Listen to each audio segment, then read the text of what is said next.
Good afternoon. Today we are going to see the Ericsson RBS 6000 series. We will see the physical looks of this RBS. Coming to the inside of the RBS, this is a universal cabinet. We can use any plug-in cards on this, but from overall, we will see from the top. We will start from the top. It is RBS 6000. We will see that there are fans working, which are used for the cooling purpose. Their fan cables are connected to here on the SCU card. This is the top of the SCU card, which is this card, SCU Support Control Unit. This is the model SCU 0301, and this card is SHU Support Hub Unit. This is used to connect all the digital units to this SCU so that temperature can be controlled by the SCU. So coming to the this power cables, DC main power cables.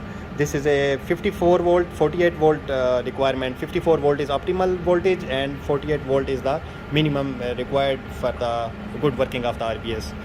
0 volt is this side and minus 48 volt is this side, and this DC cables are feeding power to this bus bar on the end. We can see from there to there, and two PDUs are connected on this bus bar. This is PDU number 1, PDU number 0. Its model is PDU 0201, and this is the product number. This PDU has around 11 physical ports on this. Each port can be connected one power supply, like this SCU is connected to PDU port number 7, and two DUGs. DUG means digital unit for GSM. This DUG is taking power from PDU port number 1 and PDU port number 3. It should be here, but anyways, we will carry on with our work. This DUG has ports for GPS and environment control, LMT ports for the local connection, ETA port for the E1 connection, and then the CPRI ports for whatever number of the RUSs are to be connected. For this specific site, we have two DUGs, and there is GPS sync supposed to be taken by the DOW. But anyways, if we are using GPS sync or NGS sync, it will be here, we can see. And coming from the top, this is cable for environment control, and we have ETA cable. This ETA cable is connected to the TCU. This is our TCU unit. TCU supports transport control unit. These two cables are connected to two separate DOGs. This cable is for the 3G DOW, and this is the main hub unit, hub cable, like uplink cable, which is connected to the GPON device. This in the bottom we can see this is our GPON device. From here, this is a Huawei GPON, and coming to the top, this RBS is a universal RBS. We can put radio unit for multi-standard like RUS here, RUW, something like anything, whatever is required for the RBS. This is a universal RBS. Anything can be fit in here. But on this side we have RRUs, no RUS, and with these CPRI cables, these fiber cables are connected to the RRUs. We will later on see the physical RRUs also. Coming down on the DOW means digital unit for WCDMA, and it has similar ports, like first top port is for GPS. If GPS sync is supposed to be taken from the DOW, this cable should be connected here. The DOW can give the sync to the GPS sync to the DUG. This cable is for the transport TNA, which is connected at this TCU, which we before seen. TNA, and coming down to this, because these two DOWs work in primary secondary scenario, so one DOW should be primary and second DOW should be secondary. And this is also a sync cable, F2F sync, and this port is ideal. We say it a ideal cable and F2F cable, and all these three are RRUs. These three are also RRUs. This means that this is a 6-sector site as well for the 2G and for the 3G. On this specific site, DUG and DOW both are working as in the sync form. Like we can say that one RRU is working in mixed mode for 2G and 3G both. So coming down in the RBS, This is the transport control unit TCU, which we have seen before. It has one power port and LMT port for the local connection with the 192.168.1.1 IP, and then GPS port, then E1 ports. These 4 are E1 ports, then these 4 are the electrical Ethernet ports, and there are then 4 ports for the optical Ethernet ports. Then coming down to this R503 multiplexer. Now, before seeing this multiplexer better, if we take a look at the baseband, this is a FDD baseband. This side is only 2G 900, 3G 900 and FDD 1800. This FDD 1800 baseband is a kind of latest model 6630. We can see its product number and model number. It has ports for alarms on the baseband as well, and there are ports for LMT local connection and ECE connection, and for if there is any SAU side alarm unit, it can be also connected. The cable can also be connected here, and there are sync ports. If it needs sync from the GPS, directly it can be connected here, because we are using this baseband for the TDDs also. So these ports are universal whether we use it or not. These baseband have, all basebands have these ports. If this was a TDD needs direct real-time GPS, so there should be a GPS cable from GPS module which is to be connected with the GPS antenna.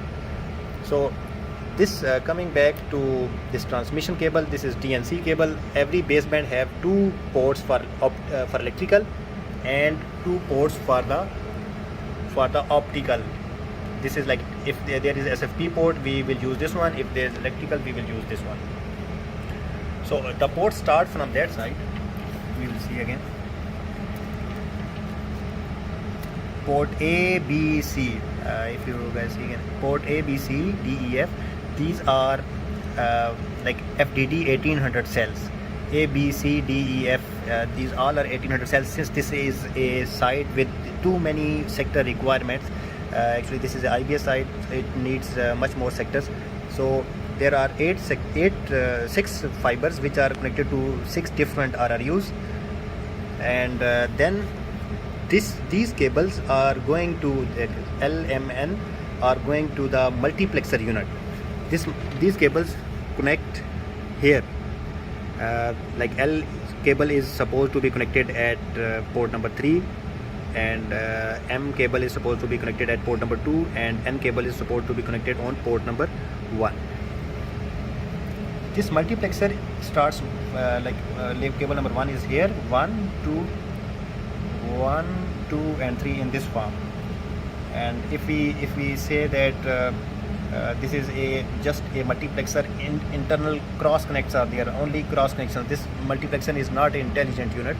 It takes all its configuration from the main baseband.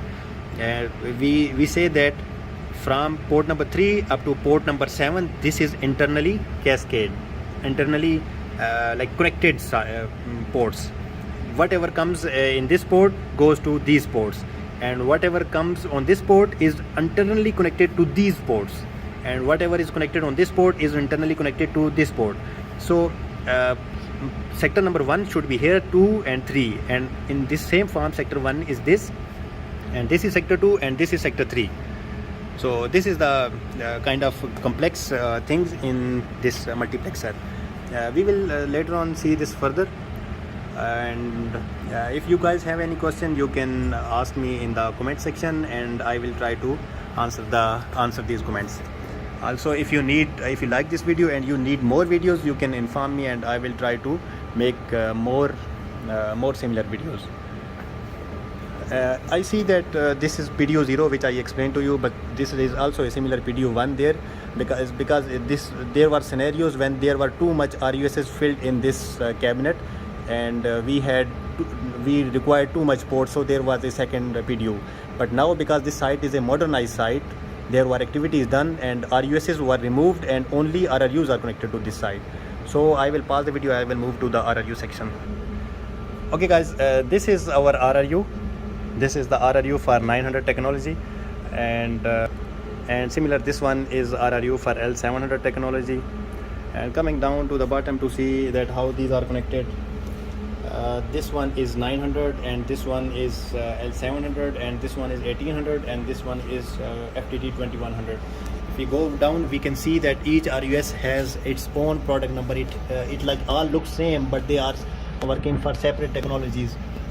So this one is the RRU, which is 2212B1, like this is FTT 21. B100B1 means that this is 2100 megahertz. In the same way, we can see this one as this is B3. This means that B3 is 1800 megahertz. It has only one jumper cable and one fiber cable and one power cable and grounding cable, and in same way this is one fiber cable, power cable and jumper cable and grounding cable. Because there is no requirement for all the jumper ports, so only one jumper ports are used. And we can see that this one is the RRU for P28. L700 is product number is for B28, 700 megahertz. It has one jumper cable, one power cable, one fiber cable and one grounding cable. So in the same farm, we discussed before that the 900 megahertz RRU have two different technologies connected here. This is B8.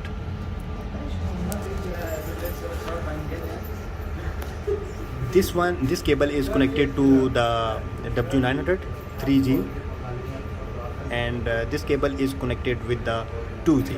Okay, very good. This is open, but we need to tighten it. This is like a 2G cable, 2G fiber cable, CPRI cable, and this is 3G CPRI cable. It has two jumper cables connected here and one power cable and one grounding cable. So this is it for today's video. If you guys have any question, you can ask in the comments and I will try to answer.